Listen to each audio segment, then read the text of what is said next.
Good morning. So I was listening to this Paul Washer sermon just a little bit ago on the way out here. A little Saturday morning drive. And God really spoke to me. It was just pretty amazing. So one of the reasons I feel like,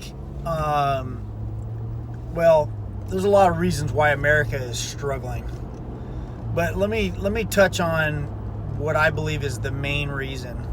And that's due to the deterioration and the fall of the American Christian.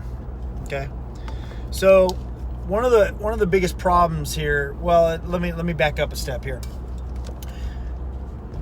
God saves man not because we are undeserving of it, because we do not deserve God's love. We deserve his wrath. Scripture tells us that up and down. Okay? Scripture also tells us that God saves us because he loves us, but he does it to demonstrate his glory in us. So, by recognizing our sinful nature, surrendering it, and giving God control of it, God is glorified because of it. Okay? So, now let's fast forward a little bit. So now, the American Christian is primarily the majority, unfortunately, of people who claim to be a Christian by default because they're raised, or they just think that to be American you have to be Christian, or vice versa, or they had a parent at some point was, or whatever. So by default is what I mean. Or culturally they feel like they automatically are Christian, because we live in the West. But the largest percentage of Christians in America are the ones that are going to church on Sunday, and then they live the other rest of the week and even the rest of that day a lot of times on Sunday like devils. They live like the world. Then they go to church, but then they live like the world and they call themselves Christian. So not only is God's name not glorified, God's not glorified whatsoever in that Christian, but it's blasphemed. And that is part of the problem with what's going on in our country right now. God is not being glorified in the Christian man. Therefore, his hand is slowly pulling away from the cover and the shelter of our country. Why would he? Why would he continue to bless a nation of people who blaspheme him, who claim to be his children, yet live for the world? God says you can't choose two masters. You don't get to live for the world and then claim to be from God. He doesn't know you.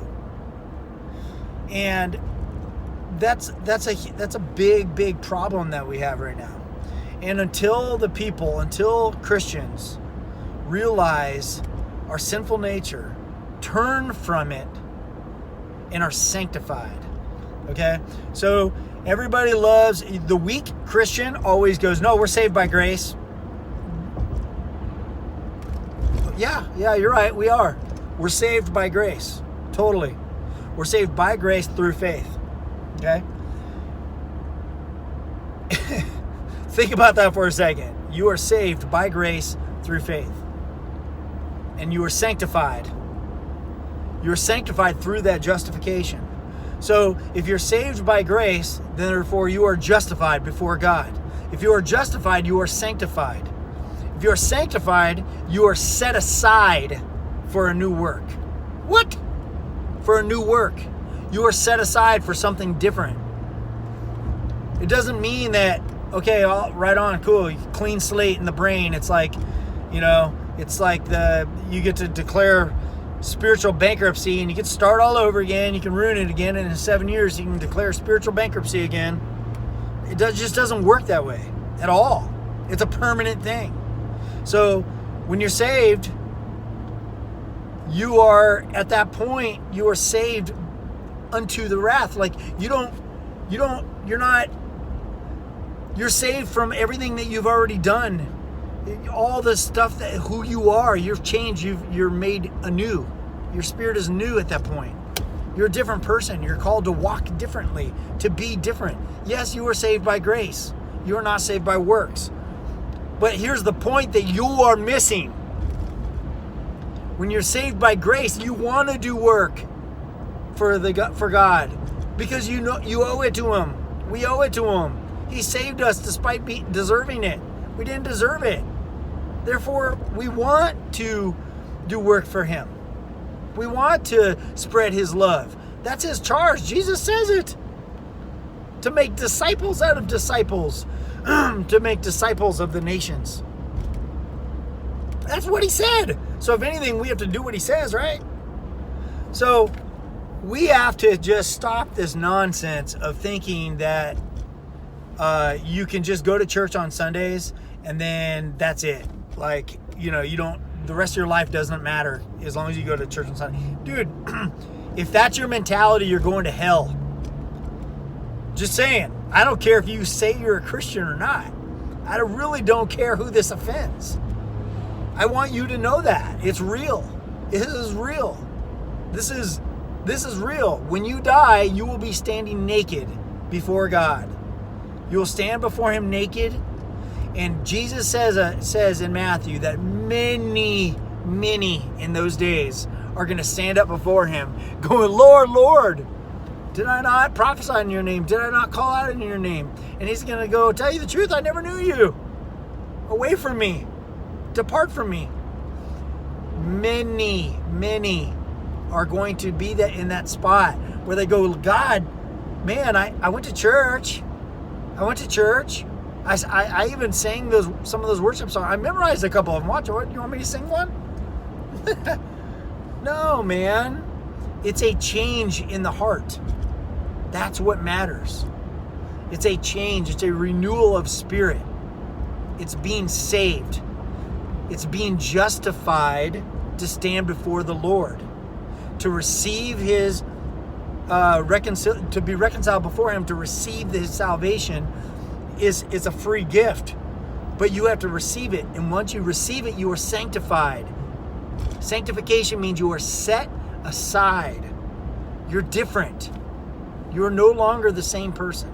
So if you're living like the same person, yet claiming to be a Christian, that's a problem with America.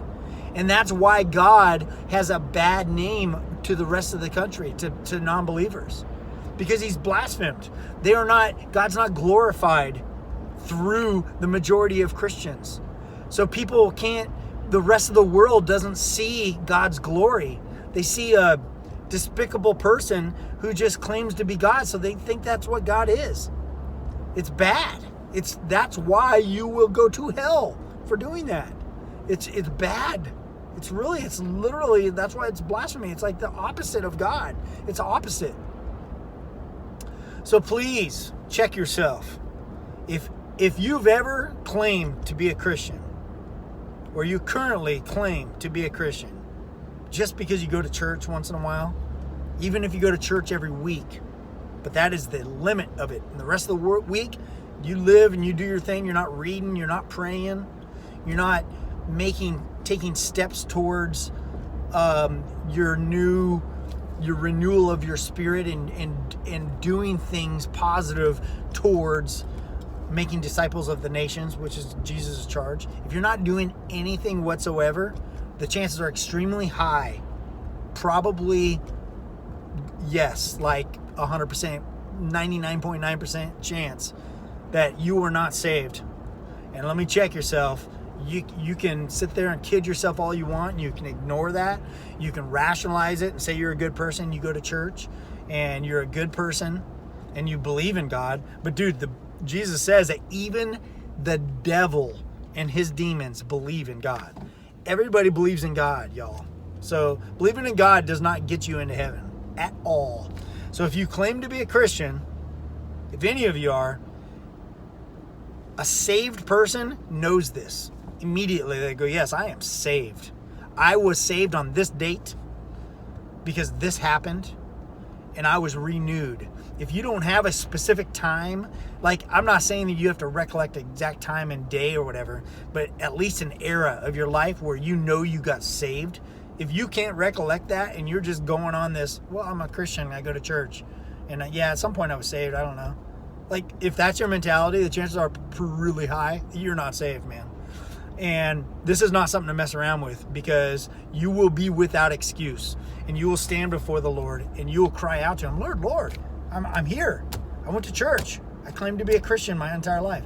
And God's going to be like, man, you know, all those demons down there that I'm about to send you to, they believed in me too. You must be saved. You must be justified. And through your sanctification, you change your life. Okay? Love y'all. Have a great day.